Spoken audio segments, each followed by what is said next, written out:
Everyone, I am Bhavna Bansal and you are watching law Abhyas. Friends, as you know, कोई भी competitive exam, चाहे वो UPSC हो, पीसीएस हो, जुडिशियल एग्जाम्स हो, एसएससी सीजीएल जैसे एग्जाम्स हो, सभी में पॉलिटी एक बहुत इंपॉर्टेंट रोल अदा करते हैं। अगर बात करें हम नंबर्स की, तो एटलीस्ट 9 to 10 क्वेश्चंस हमारे पॉलिटी से आते हैं। और अगर आपका बेसिक क्लियर है तो आप ये सारे ही मार्क्स कवर कर सकते हैं। तो आज के लेक्चर से हम स्टार्ट करेंगे बेसिक से कि कैसे अंग्रेज़ों ने हमारे देश में कानून बनाया, कैसे आगे चलकर उसमें चेंजेस आए, कैसे कॉन्स्टिट्यूशन बना और आज वर्तमान में राज व्यवस्था यानी पॉलिटी का क्या रोल है। तो लेट्स बिगिन। अंग्रेज भारत में 3 स्टेप में आए, 1600 से 1764 तक, फिर दूसरा 1765 से 1857 तक और तीसरा 1858 से 1947 तक। जो पहला स्टेप था उसमें पूर्ण रूप से इन्होंने सिर्फ व्यापार किया, ठीक है। दूसरे स्टेप में इन्होंने व्यापार के साथ साथ प्रशासन भी संभाला और तीसरे स्टेप में पूर्ण रूप से सिर्फ प्रशासन किया, ठीक है। 1765 में जब इलाहाबाद की संधि होती है उसमें इनके पास दीवानी का अधिकार भी आ जाता है। दीवानी मतलब जिसमें रिवेन्यू और जुडिशियल राइट्स यानी कि राजस्व का और न्याय का दोनों अधिकार होते हैं, ठीक है। जब अंग्रेज भारत में आए तो उन्होंने 2 तरीके के कानून बनाए, एक कंपनी रूल, दूसरा crown rule. East India company एक प्राइवेट कंपनी थी और उसके जो एक्ट्स जो बनाए थे वो 1773 से 1857 तक लागू रहे और उसको हम बोलते हैं चार्टर एक्ट, ठीक है। चार्टर एक्ट बोलते हैं और आज के लेक्चर में हम इसी को डिस्कस करेंगे। उसके बाद 1857 में फर्स्ट स्वतंत्रता संग्राम होता है, उसमें क्राउन अपने हाथ में पूरी सत्ता ले लेती है और उसके बाद से क्राउन रूल स्टार्ट हो जाता है 1858 से लेकर 1947 तक, ठीक है। तो आज हम पढ़ेंगे चार्टर एक्ट्स 1773 से 1857 तक। देखिए, ब्रिटिश सरकार ने ईस्ट इंडिया कंपनी को कंट्रोल करने के लिए एक लॉ बनाया, रेगुलेटिंग एक्ट 1773, ठीक है। और इसके अंतर्गत उन्होंने क्या किया था, सारी पावर को एक जगह सेंट्रलाइज्ड कर दिया था, ठीक है। देखिए, अब इस एक्ट से क्या हुआ कि जो बंगाल का गवर्नर था उसे बंगाल का गवर्नर जनरल बना दिया गया, पहली चीज़। दूसरा कि जो अदर प्रेसिडेंसीज थी, बॉम्बे और मद्रास, उनके गवर्नर इस गवर्नर जनरल ऑफ बंगाल के अधीन हो गए, ठीक है।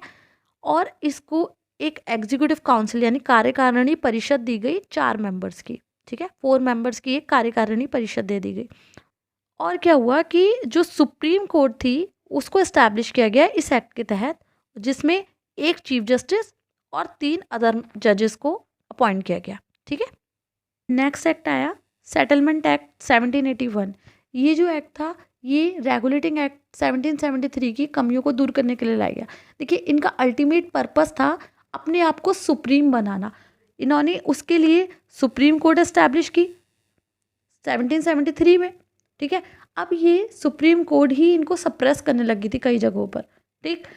इससे बचने के लिए इन्होंने गवर्नर जनरल को सुप्रीम बना दिया, किससे, सुप्रीम कोर्ट से, ठीक है। सुप्रीम कोर्ट से गवर्नर जनरल को सुप्रीम कर दिया। कैसे? सबसे पहले इन्होंने किया कि गवर्नर जनरल काउंसिल्स, उसकी जो 4 मेंबर्स की जो काउंसिल्स थी वो, और जो कंपनी के जो सर्वेंट्स हैं वो सुप्रीम कोर्ट के क्षेत्राधिकार में नहीं आएंगे, पहली चीज़। दूसरी, जो रिवेन्यू मैटर्स है, राजस्व के जो मामले होंगे वो सुप्रीम कोर्ट के अधीन नहीं आएंगे। तीसरी चीज़ कि जो प्रोविंशियल, अगर मान लीजिए कोई पर्सन प्रोविंशियल कोर्ट्स के जजमेंट से सेटिस्फाई नहीं है तो वो सुप्रीम कोर्ट में जाए बिना डायरेक्टली गवर्नर जनरल की काउंसिल में भी अपील कर सकता है, ठीक है।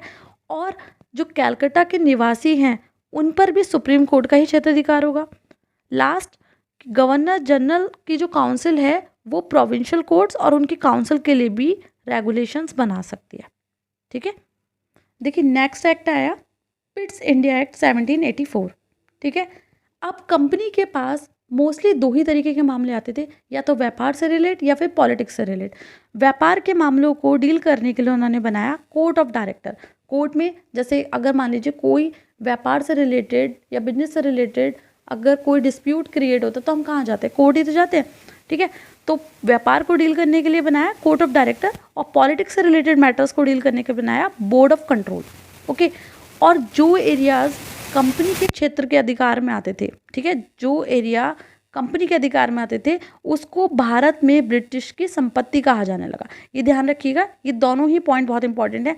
अगर पूछा जाए कभी प्री में या मेंस में भी कि कौन से एक्ट के तहत कोर्ट ऑफ डायरेक्टर और बोर्ड ऑफ कंट्रोल बनाए गए, तो वो आंसर होगा पिट्स इंडिया एक्ट। ओके, देखिए अब जो नेक्स्ट एक्ट आया वो आया 1786 का।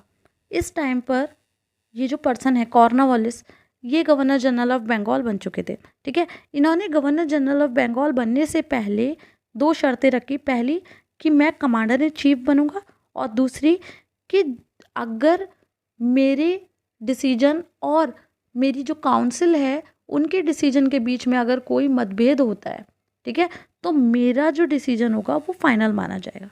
ओके, कि नेक्स्ट एक्ट आया चार्टर एक्ट 1793 का। इस टाइम भी जो गवर्नर जनरल ऑफ बंगाल था वो था कॉर्नवालिस। इसने अपनी पावर को और एक्सटेंड करते हुए कहा कि मेरी पावर जो है वो आने वाले गवर्नर जनरल्स ऑफ बंगाल और अदर प्रेसिडेंसीज के गवर्नर से भी ज़्यादा सुप्रीम होगी, ठीक है, पहली चीज़। दूसरी, जो बोर्ड ऑफ कंट्रोल की जो मेंबर्स थे और उनका जो स्टाफ था, उनकी जो सैलरी है वो कहाँ से दी जाएगी? इंडियन रेवेन्यू से, ठीक है, ये इंपॉर्टेंट है। दूसरा कि जो इनके जो मोनोपोली का जो राइट था ईस्ट इंडिया कंपनी का, उसे 20 साल के लिए और एक्सटेंड कर दिया गया, ठीक है। ये क्वेश्चन भी ध्यान रखिएगा, ये प्री में पूछ लिया जाता है, ठीक है, ये भी इंपॉर्टेंट है। देखिए नेक्स्ट एक्ट आया चार्टर एक्ट 1813।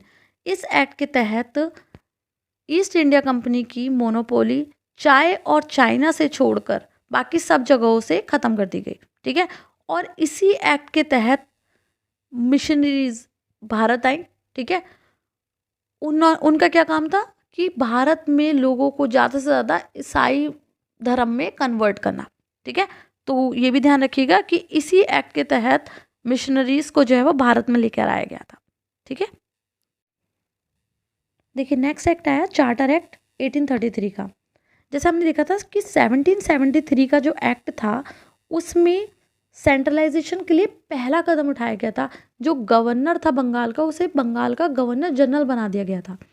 इस एक्ट के तहत गवर्नर जनरल ऑफ बंगाल को भारत का गवर्नर जनरल कहलाया जाने लग गया, ठीक है, पहली चीज़। दूसरी, जो बॉम्बे और मद्रास से कानून बनाने की पावर छीन ली गई और भारत के गवर्नर जनरल जो इस एक्ट के तहत बना है, बंगाल का गवर्नर जनरल भारत का गवर्नर जनरल बना है, उसको दे दी गई, ठीक है।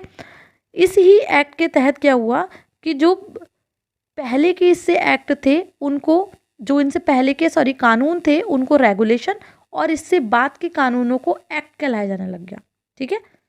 नेक्स्ट, जो ईस्ट इंडिया कंपनी थी उसने अपना commercial as a commercial body काम करना बंद कर दिया और जो मजेस्टी कहेगी उसके अकॉर्डिंग काम करना शुरू कर दिया, ठीक है। Last but not the least, उन्होंने क्या किया, जो चार्टर एक्ट 1833 था उसके तहत सिविल सर्वेंट के सिलेक्शन के लिए ओपन कंपटीशन स्टार्ट करने का प्रयास किया गया, ठीक है। अभी हुआ नहीं है, प्रयास किया गया, ओके। देखिए नेक्स्ट एक्ट आया चार्टर एक्ट 1853। देखिए हमने रेगुलेटिंग एक्ट 1773 में देखा था कि जो गवर्नर जनरल ऑफ बंगाल थे उनको एक 4 सदस्यों के एग्जीक्यूटिव काउंसिल दी गई थी, ठीक है। अब वही एग्जीक्यूटिव काउंसिल को 2 पार्ट्स में डिवाइड कर दिया गया, पहली लेजिस्लेटिव काउंसिल और दूसरी एग्जीक्यूटिव काउंसिल।